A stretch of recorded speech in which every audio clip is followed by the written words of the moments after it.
Welcome back to Still Believe in Him. Today I'm continuing on in this series called God, Why Did You Let This Happen? This is going to be part 3. Today I'm reading from Daniel chapter 3, verses 1 through 18, the New King James Version. Okay. I'm going to try to get through these verses quickly, but bear with me because I typically don't read this many verses, but it's all good. So let me start. So starting at verse 1. Nebuchadnezzar the king made an image of gold whose height was 60 cubits and its width 6 cubits. He set it up in the plain of Dura in the province of Babylon.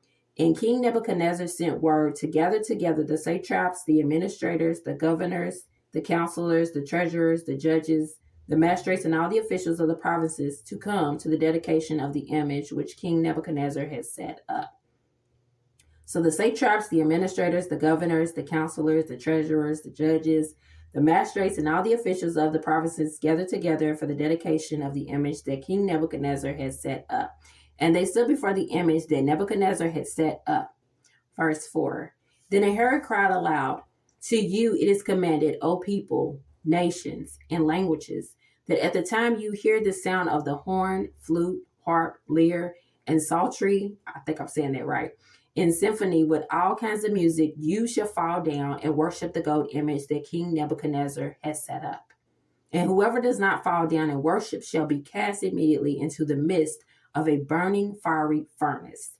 So at that time, when all the people heard the sound of the horn, flute, harp, and lyre, in symphony with all kinds of music, all the people, nations, and languages fell down and worshiped the gold image which King Nebuchadnezzar had set up. Verse 8. Therefore, at the time, certain Chaldeans came forward and accused the Jews. They spoke and said to King Nebuchadnezzar, "O king, live forever. You, O king, have made a decree that everyone who hears the sound of the horn, flute, harp, lyre, and psaltery in symphony with all kinds of music shall fall down and worship the gold image. And whoever does not fall down and worship shall be cast into the midst of a burning fiery furnace." Verse 12. There are certain Jews whom you have set over the affairs of the province of Babylon, Shadrach, Meshach, and Abednego. These men, O king, have not paid due regard to you. They do not serve your gods or worship the gold image which you have set up. Then Nebuchadnezzar, in rage and fury, gave the command to bring Shadrach, Meshach, and Abednego. So they brought these men before the king. Verse 14. Nebuchadnezzar spoke, saying to them, "Is it true, Shadrach, Meshach, and Abednego, that you do not serve my gods or worship the gold image which I have set up? Now, if you are ready at the time you hear the sound of the horn, flute, harp, lyre, and psaltery in symphony with all kinds of music, and you fall down and worship the image which I have made, good. But if you do not worship, you shall be cast immediately into the midst of a burning fiery furnace. And who is the God who will deliver you from my hands?" Verse 16. Shadrach, Meshach, and Abednego answered and said to the king, "O Nebuchadnezzar, we have no need to answer you in this matter. If this is the case, our God whom we serve is able to deliver us from the burning fiery furnace, and he will deliver us from your hand, O king. But if not, let it be known to you, O king, that we do not serve your gods, nor will we worship the gold image which you have set up."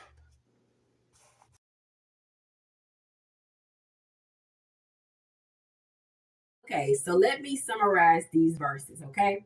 So what happened was in chapter 3, verses 1 through 18, we see that King Nebuchadnezzar, he made a gold image. I was going to say statue, but he made a gold image. And the gold image, the height was 60 cubits, and then the width was 6 cubits. So once he made this gold image, he decided that he wanted to invite everyone out, like the magistrates, the judges, the counselors, the administrators, and etc., which is listed in these verses. All the people he invited out. He invited them out because he was going to have a dedication for this gold image, and he wanted all of them to see this gold image. He also put out a decree. And the decree explained, which is explained in verses 5 through 6, that when music was played, it said old peoples, old nations, old languages, they were supposed to bow down and worship this gold image. And if they did not, they would be thrown into the fiery furnace, the burning fiery furnace. So when the music was played, there were people who bowed down. Basically, everybody bowed down except for Meshach, Shadrach, and Abednego. They did not bow down. Well, it got to King Nebuchadnezzar that they did not bow down, and he was fuming mad. It said he was burning with rage. And so I stopped right there. I didn't go on any further. And then you kind of see where at the end of the verses 17 and 18, they begin to say like, hey, we're not going to bow down. And even if our God does not deliver us, so be it. Because King Nebuchadnezzar wanted them to bow down, and they just simply were not going to do it. So if you keep reading on through these verses, you will learn what happened to Shadrach, Meshach, and Abednego. You'll learn what happened to them, and they ended up coming out and all was well. But I'm not going to get into that today. Today, I'm going to get into this in a different way in which you may not see coming. A lot of times when people talk about them being thrown into the fiery furnace, they often talk about how they came out on the other side. But they also might say, okay, God, why did you let this happen? Like, why did you even let them get thrown in the burning fiery furnace in the first place? But I'm not going to come from that perspective. I'm going to come from a totally different perspective. So today I want to talk about, when I say, God, why did you let this happen? I want to talk about, God, why did you let King Nebuchadnezzar even be the king in the first place? Like, have you ever read the Bible and thought about that? Thought about certain people that God allowed to be king? Like, yes, there were certain people that he chose to be a king, like certain men he chose to be a king. But then there were some that there were kings, and I was just like, oh my gosh, like, why did you even allow them to become a king? They were horrible to people. And for me, this was so crazy because Shadrach, Meshach, and Abednego, they believed in God, okay? God in the Bible that I'm reading about. But King Nebuchadnezzar, he had his own gods that he believed in. So it's like, God, why did you even allow them to serve under him? Like, I don't understand this, okay? But what I learned from reading these verses is that the ultimate authority is always God. It does not matter who you serve under, work under. God is always the ultimate authority. And sometimes we can forget that because we're like, okay, this person has a high title. This person has a high rank. So we can begin to think that they have some type of authority that's over God. But God has authority over all, okay? He did create everything, all right? So moving on to number 2. If you continue to read on, as I mentioned, you will see just how much authority King Nebuchadnezzar did not have and how much authority God had, okay? Because God did deliver them out of that burning fiery furnace. And once King Nebuchadnezzar saw that, he knew you don't have that much authority like you think you do. God has the ultimate authority, okay?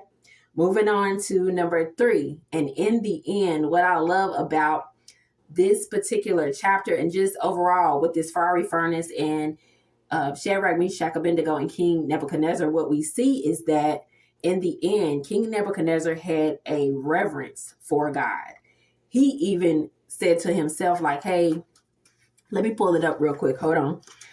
Because I want y'all to hear this, what he said. So he says in chapter 3, verses 28 through 30, this is what King Nebuchadnezzar says. He says, blessed be the God of Shadrach, Meshach, and Abednego, who sent his angel and delivered his servants who trusted in him, and they have frustrated the king's word and yielded their bodies that they should not serve nor worship any god except their own. Therefore, I make a decree that any people, nation, or language which speaks anything amiss against the God of Shadrach, Meshach, and Abednego shall be cut into pieces, and their houses shall be made an ash heap, because there is no other God who can deliver like this. Then the king promoted Shadrach, Meshach, and Abednego in the province of Babylon. So basically what happened was, in the end, King Nebuchadnezzar had no choice but to put some respect on God's name and know that he has the highest authority over all. And so this is just a story that shows us so much so how we have to remember that the ultimate authority is God. No matter who is in position, no matter what the title is of the, that they have, no matter if they're king, no matter what, God has the ultimate authority. And if he has the ultimate authority and you are serving, you are working in a place in which somebody may not have the same beliefs as you, or maybe you feel like you have no power or control of the situation, you don't have to worry about that because God has the ultimate authority and he will always prove and show that he does. Okay. So that is the beauty of this particular story that I read today. So this is the ending of God, why did you let that happen? Why did you let this happen?